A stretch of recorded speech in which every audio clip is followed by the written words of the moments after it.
The first big story to come out of the protests was the political one. The size of the demonstrations, the scale of political dissent over the Yanukovych government's position on negotiations with the EU. Then came the media side of the story. At least 51 journalists, local and international, accusing the police of beating them. And so far, not a single arrest, charge, let alone a conviction. That amount of journalists who really suffered and were beaten is incredible. It never happened in the Ukrainian history. It was shocking for the media community, and nobody is really punished. As victims said, the cruelty of riot police representatives increased when press representatives said, please do not beat us. We are from the press. And the riot police replied, I will show you the freedom of speech. It is difficult for me to say whether they were specifically targeting journalists, whether the police had a specific task to do that. Those who intentionally put themselves in danger and were down there in the rallies, naturally the police did not differentiate between them and the protesters. They were beating absolutely everyone. The reporting of the story on Ukraine's state-owned TV channel, Pershi Nationalny, has been decidedly pro-government. However, few Ukrainians bother to watch that channel. There are 7 privately owned outlets more popular with viewers. Like corporate-owned media in the West, they are owned by oligarchs. And even the government's opponents admit the private channels have been fairly objective in their coverage. Ukrainians have a much bigger problem with what's coming out of Moscow on Russian-language newscasts beamed into Ukraine. Well, Russian media is, of course, much more Kremlin-controlled. We had the same line about foreign interference, about money being paid to demonstrators. Nobody demonstrating for virtuous reasons. They're always assumed to be puppets of someone else. Putin tried pretty much the same line when he faced protests in Moscow in 2011, 2012. It was all got up by the Americans or foreign money. And we're seeing the same line again. If you live in Ukraine, you really know that it's silly, it has nothing to do with the reality. Everybody should be aware that it's very influential, and the Russian audience actually learn what has happened from this kind of media outcast, which almost nothing has to do with truth. And that's how the Russian population perceive the news from Ukraine without any evidence or proofs or fact, anything. There have been some tense moments in the protest zone. Ukrainians surrounding Russian correspondents telling them they should be ashamed of their reporting. Perhaps making the point most effectively was the Ukrainian reporter who interrupted a live feed by a Russian correspondent from Rossiya 24 to present him with an Oscar, presumably for best performance in a supporting role. This story with the Oscar is very interesting because those on the streets have stressed constantly that these are peaceful protests. So they somehow needed to protest against the Russian media peacefully, and that's why they came up with this mock Oscar presentation. It was brilliant, especially as it was actually broadcast live on air.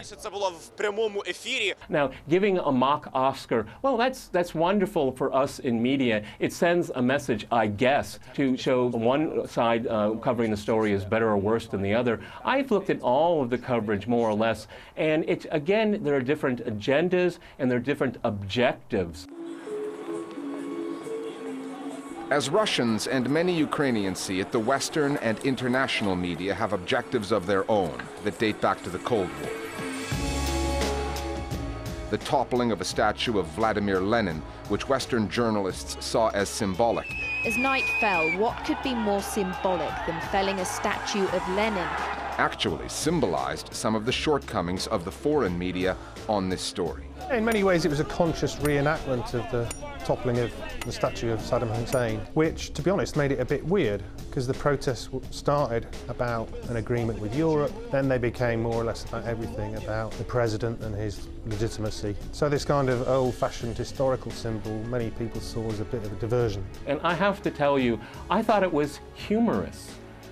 Who cares about a statue of Lenin. Now, for the West, this is some kind of meaningful moment, revolutionary moment. I think this is the West projecting. This is not the Soviet Union. The Soviet Union is long gone. Toppling down the Lenin was definitely overdone by the Western media, because Lenin is definitely more famous abroad than anything else coming from the post-Soviet world, while for the Ukrainians, Lenin is some kind of figure from the past, and for 20 years Ukraine is independent.